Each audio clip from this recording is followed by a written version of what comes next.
Sir నమస్కారం. నమస్తే sir, Allu Arjun గారికి ఆ బ్యాడ్ టైం నడుస్తుంది అని చెప్పుకోవచ్చు సార్. ఎందుకంటే ఆయన శిల్పారావు గారి కోసం ప్రచారం చేయడం, క్యాంపెయినింగ్ చేయడం, అది పెద్ద వివాదాస్పదంగా మారడం, అటు మెగా ఫ్యాన్స్ కానివ్వండి, లేకుంటే జనసేన ఫ్యాన్స్ కానివ్వండి, ఆయన్ని విపరీతంగా సోషల్ మీడియాలో ట్రోల్ చేయడం, దాని కౌంటర్ గా అల్లు అర్జున్ గారు ఫ్యాన్స్ కూడా ట్రై చేసే ప్రయత్నం అయితే చేశారు.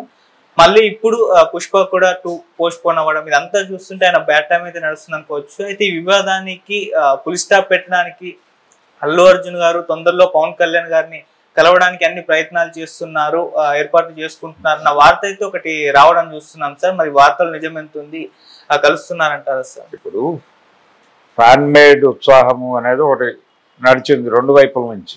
ఓకే. మొదట అంటే ఈయన శిల్పారావి తరఫున క్యాంపెయినింగ్ ఏం చేయలేదు, అది ముందు డైజెస్ట్ చేసుకోవాలి ప్రపంచం. ఓకే. ఆయన తన స్నేహ ధర్మాన్ని నిర్వర్తించాడు, అంతవరకే చూడాలి దాన్ని. ఏ పార్టీలోనూ సభ్యత్వం లేకుండా తన దగ్గరకు వచ్చిన తన స్నేహితుల కోసం మెగాస్టార్ వీడియోలు చేశాడు కదా. అవును. మరి దాన్ని తప్పు పట్టని వాళ్ళు దీన్ని ఎందుకు తప్పు పడతారు? స్నేహధర్మంగా చేశాడు ఆయన. ఆయన కూడా అదే చేశాడు. ఆయన అశ్విని దత్ కోసం వీడియో చేసిన రోజున ఏ పార్టీలోనూ లేడు. కాంగ్రెస్ పార్టీ సభ్యుడిగా ఉండి బీజేపీ వాళ్ళకి చేశాడు ఆయన. అది వెన్నుపోటేగా. చిరంజీవి వెన్నుపోటు పొడిచాడు కాంగ్రెస్ పార్టీకి అంటే హర్ట్ అవుతారుగా. ఆయన స్నేహధర్మంగా చేస్తున్నానని చెప్పాడు, అది ఓకే. అదే చేశాడు ఇతను. ఎందుకు దాన్ని రద్దు చేస్తారు అంటే ఇతరేతర కడుపు మంటలేవో ఉన్నాయి లోపల, అందుకని దాన్ని ఇష్యూ చేస్తున్నారు అభిమానుల నుంచి. అంటే మెగా కాంపౌండ్ నుంచి అంటే ఇండివిజువల్ బ్రాండ్ ఇమేజ్ పెంచుకోవడానికి వీళ్ళు కొన్ని ప్రయత్నాలు చేయటం మీద ఎవరికో చిన్న ఇబ్బంది ఉంది. ఆ ఇబ్బందిలో నుంచి అంటే అరవింద్ గారు మాట్లాడిన మాటల్లో నుంచి చూస్తే రామ్ చరణ్ వర్సెస్ బన్నీ ఒక యుద్ధ వాతావరణం నడిచింది, నడుస్తుంది. అది అనివార్యం. ఇద్దరు హీరోల మధ్య స్నేహం ఉంటుంది, ప్రేమ ఉంటుంది, పోటీ కూడా అనివార్యంగా ఉంటుంది. అదే ఉంది వాళ్ళ మధ్య. దాన్ని అభిమానులు పర్సనల్గా తీసుకుని రియాక్ట్ అవుతారు. ఇది ఈ రోజున కొత్త కాదు కదా. ఎన్టీఆర్ ఏఎన్ఆర్ కలిసి ఒకసారి ఏదో ఫంక్షన్కి వెళుతూ కారులో రోడ్డు మీద వాళ్ళ పోస్టర్ల మీద పడినటువంటి పేడ చూస్తూ ఎవరి మీద ఎవరి అభిమానులు ఎక్కువ పేడ వేశారో మాట్లాడుకున్నారట. ఇది చాలా క్లాసిక్ జోక్. అదే పరిస్థితి. సో అభిమానులు కొంచెం రియాక్షన్ హై డోసేజ్లో ఉంటుంది. ఇది ఇలా మొదలైంది. అంటే అల్లు రామలింగయ్య అనే మనిషి లేకపోతే, అతని ఆలంబన మీకు దొరక్కపోతే చిరంజీవికి, ఈయన సైకిల్ షాప్లో ప్యాచీలు వేసుకునేవాడు అని ఒక ట్వీట్ అల్లు అర్జున్ పేరుతో చలమణిలోకి వచ్చిన మాట వాస్తవమే కదా. ఈ రోజుకి సర్క్యులేట్ అవుతోంది కదా అది. దానికి రియాక్టివ్గా వాళ్ళు కూడా ప్రోగ్రామ్ చేపడతారు కదా. క్యాంపెయిన్, కౌంటర్ క్యాంపెయిన్ మొదలవుతుంది కదా. ఈ కౌంటర్ క్యాంపెయిన్ చేసే వాళ్ళకి భూతం ఇస్తూ ఆయన ఒక ట్వీట్ చేశాడు నాగబాబు. అది కూడా అన్యాపదేశంగా. ఇది ఈ ట్వీట్ డైరెక్ట్గా ఉంది, పైగా అల్లు అర్జున్ పేరుతో వచ్చింది. అది అల్లు అర్జున్ చేసి ఉండడు, దాన్ని డెఫినెట్గా అల్లు అర్జున్ కాదు. కానీ అల్లు అర్జున్ పేరుతో వేరే వాళ్ళు ఎవరో చేసినటువంటి ట్వీట్ అది. ఆ ముక్క అది సర్క్యులేట్ అవుతోంది. అది దాని మీద కొంచెం కోపతాపాలు వస్తాయి కదా న్యాచురల్గా. ఆ కోపతాపాలు ఆవేశాలు తీర్చేసుకున్నారు, అయిపోయింది. రెండోది, ఆయన పవన్ కళ్యాణ్ గెలుపు గురించి కూడా మాట్లాడాడు. ఇది జరిగిన తర్వాత ఆయన మీడియాకి ఇచ్చినటువంటి బైట్లో చాలా స్పష్టంగా పవన్ కళ్యాణ్ గారి గెలుపును కూడా కోరుకుంటున్నాను నేను అనే మాట కూడా ఉంది. క్లియర్గా ఆయన మాట్లాడిన బయట వింటే అర్థమవుతుంది. ఆయనేమి. రెండోది, అల్లు అరవింద్ గారు వెళ్ళాడు అక్కడికి, పిఠాపురం వెళ్ళాడు. ఆ వీడియోలు కూడా చూసాం మనం.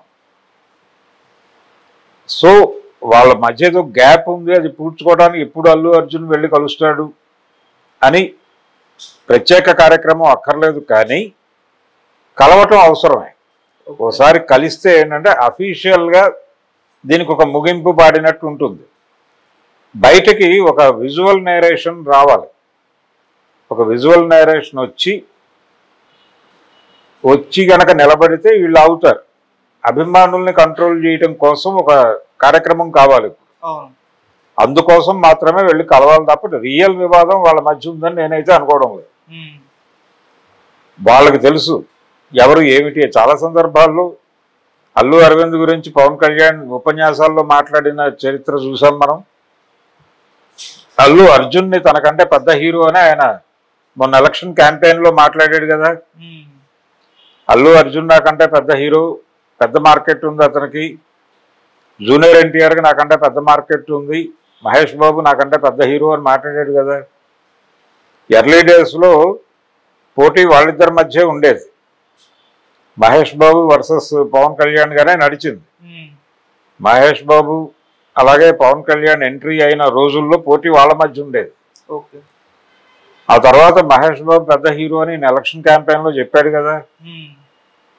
కాబట్టి వాళ్ళ మధ్య వివాదాలు ఉన్నాయని అనుకోనక్కర్లేదు. ఆ కుటుంబాల మధ్య వాళ్ళకు ఉండాల్సిన సయోధ్య వాళ్ళకు ఉంది. విజువల్ నరేషన్ లేకపోవడం వలన ఏం జరుగుతుందంటే, మన చిరంజీవి గారి ఇంట్లో జరిగిన వేడుకల్లో అల్లు ఫ్యామిలీ కనిపించలేదు అనేటువంటి ఆ విజువల్ నరేషన్కి సంబంధించిన లోపంగా దాన్ని తీసుకుని దాని మీద రకరకాల వ్యాఖ్యానాలు చేస్తున్నారు. ఏ కారణం చేతైనా వాళ్ళు ఇక్కడ ఉండకపోవచ్చు, ఇతర యాక్టివిటీస్లో ఉండొచ్చు. ఈ ప్రోగ్రాం వాళ్ళ ఫ్యామిలీ వరకే చేసుకునే కార్యక్రమం కూడా అయి ఉండొచ్చు. ఏది ఏమైనప్పటికీ అల్లువారి ఆడబడుతుంది కదా అక్కడ సురేఖ గారు. ఆ మేరకు చూస్తే వాళ్ళ రిప్రజెంటేషన్ ఉన్నట్టే కదా ఆ ఫంక్షన్లో. సో ఇదంతా అతను అల్లు అర్జున్ బర్త్డేకి వాళ్ళు వెళ్ళి ఆశీర్వదించి వచ్చారు కదా. ఎన్నికల సమయంలో జరిగింది ఆ ఈవెంట్ కూడా. రెండోది, ఈ సినిమా పోస్ట్ పోన్మెంట్కి ఈ గొడవకి సంబంధం ఉందని కూడా నేను అనుకోవడం లేదు. ఈ సినిమా పోస్ట్ పోన్మెంట్కి రకరకాల రీజన్స్ ఉన్నాయి. అది ప్రొడ్యూసర్లు చెప్పిన రీజన్ జెన్యూన్ అయి ఉండొచ్చు. ఇప్పుడు అది పోస్ట్ పోన్ అవటం వలన ఆ ప్లేస్ వేరే సినిమా క్యాప్చర్ చేసింది. ఆగస్టు 15. అవును, పూరి జగన్నాథ్ గారు అక్కడ కాలు మోపాడు. మంచిదే. అయితే పుష్ప 2కి సంబంధించి వాళ్ళు చాలా స్ట్రెస్ ఫీల్ అయ్యారు. దాని తాలూకా వర్క్ జరుగుతోంది, ఇంకా జరుగుతోంది. వాళ్ళు దాని డిలేకి రకరకాల రీజన్స్ ఉన్నాయి. అంటే వాల్యుబుల్ రీజన్సే ఉన్నాయి డిలే కావడానికి. సో వాళ్ళు పోస్ట్ పోన్ చేసుకున్నారు. డిసెంబర్ 6కి వెళ్ళారు. 3 ఏళ్ళు పూర్తి చేసుకుంటుంది అది. 3 ఏళ్ళు పూర్తి చేసుకోవటం అనేది కూడా ఒక అకేషన్. అతను సినిమా చేయలే, ఇంకో సినిమా చేయకపోవడం అనేది అభిమానులకు ఒక ఇబ్బందికరమైన వాతావరణం. కాబట్టి ఇది వాళ్ళ కుటుంబం వ్యవహారం, వాళ్ళ పర్సనల్ గొడవ. అయితే దాన్ని పరిష్కారానికి వెడతాడేమో తప్ప వెళ్ళాలి అని సీరియస్ ప్రోగ్రామ్ ఏం లేదు. వెళతాడు అని ప్రచారం జరుగుతోందంటే వెళ్తే వెళ్ళొచ్చు, వెళ్ళడం మంచిదే. వెళ్ళటం ద్వారా వీళ్ళ ఆర్గ్యుమెంట్లకు ఫుల్ స్టాప్ పెట్టినోడు అవుతాడు. అది జరిగితే మంచిదే. కానీ వాళ్ళ ఫ్యామిలీల మధ్య బీభత్సంగా బయట జరుగుతున్న ప్రచారం అంత వివాదం అయితే ఉండే అవకాశము లేదు. ఈ సినిమా రిలీజ్కి అది అడ్డం కాదు. ఒకవేళ అదే అడ్డంకి అయి ఉంటే 2 నిమిషాల్లో దాన్ని క్లియర్ చేయగలడు ఆయన అల్లు అరవింద్. 2 days ఆయన మనసు పెడితే అది సెటిల్ అయిపోయే వ్యవహారమే. కాబట్టి అసలు అది ఇష్యూ కాదు. Thank you so much sir. Thank you.